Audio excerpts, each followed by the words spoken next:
Hi, my name is Michelle O'Reilly. I'm just here to talk to you about my spring reflection and action plan. For my spring action plan, I was kind of looking to focus on technology education because we felt that our students at our school are not really using technology very appropriately. We do have one-to-one tech in our school, so they are on devices constantly in all of their classrooms, and they really struggle with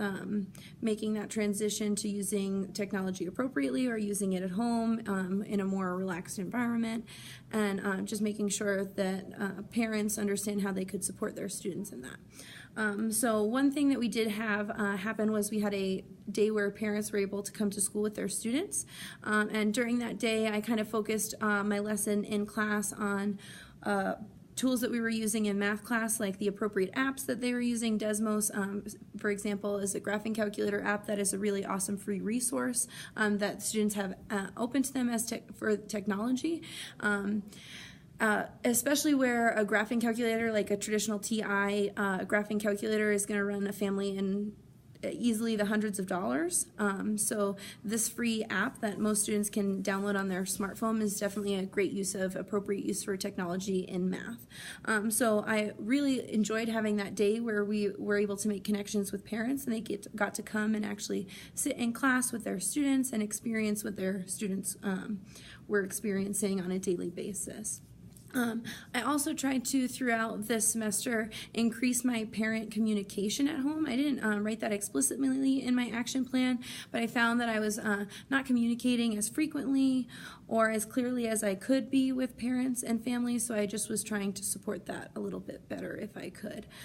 So I've been emailing home more frequently. So in terms of how this all kind of culminated at parent-teacher conferences, it was nice to get a chance to go back and talk to parents about the things that they had seen in my classroom, how those things had played out throughout the rest of the term, and then how those students could have been using appropriate technology to help support them in improving their grades. So before parent-teacher conferences, I did send out progress reports, and I gave students an assignment where they had to use technology to log in, check their grades and their scores, and then sit down with their parents and come up with an action plan on whether or not they needed to do corrections or retake that assessment, and then their date or plan by which they were going to get that done. So the nice part about that was that the parents and the students actually did that assignment together. They were using technology appropriately to manage their grades, and then they brought that assignment back into me in school and carried out those action plans to make sure that they could fix any assignment grades that they needed to improve before the end of the term. So I think that the coursework has really guided my thoughts in this action plan a lot of different ways, and kind of ways that hindsight is always 20/20. I wish I kind of had changed my focus a little bit, because reading about the Chronos system this week was really eye-opening for me in terms of realizing the importance for transition time from middle school to high school and how I could be supporting that. So although helping students with appropriate use of technology is crucial, I really think I kind of missed the mark on I could get the biggest bang for my buck with my action plan,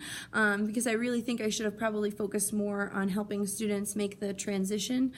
for middle school math to high school math. And I think that this is crucial because in middle school math, where they were failing and discouraged and it didn't really matter as much, in high school math those credits are crucial for getting a high school diploma and moving on to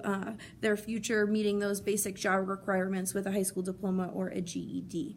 So I think that in hindsight, I probably would have shifted the way that I geared my parent-teacher conferences, because prior to those conferences, I was more focusing on increasing communication and making sure I was really supporting appropriate technology use in that communication and how these students could start advocating for themselves using technology to improve their grades. Where I think I probably could have had a little bit more of a focus on high school preparation, making sure that parents were clear on their expectations. So whether that is creating a flyer with the information on the requirements for high school math credits that I could have given out during parent-teacher conferences and to support students in their registration for their high school math classes and clearing up confusion around that area, I think maybe would have been more beneficial for supporting students in the Chrono system. Obviously, like understanding time availability and then also helping with that transition. So I think that I also could have maybe set up appointments outside of parent-teacher conferences. So parent-teacher conferences, I maybe saw over the 2 nights 60 parents where I have 130 students. So I'm only seeing about half of my students. So I think that I probably could have offered maybe alternative time windows that I could have sat down with parents to then talk about like those crucial aspects of transitioning from middle school to high school. So I kind of feel like one case study that I think was really eye-opening for me was the one about the Head Start director, Esther, because it was her responsibility to facilitate those sort of transitions. And I wonder how that's happening in our district, because we did have recently a parent communication night between Jordan High School and its feeder middle schools. And there were signs up in our middle school, but from what I heard from the high school, there was very little attendance. So I wonder what we could do to support those kind of transition times and those family engagement events that focus on supporting education around high school requirements.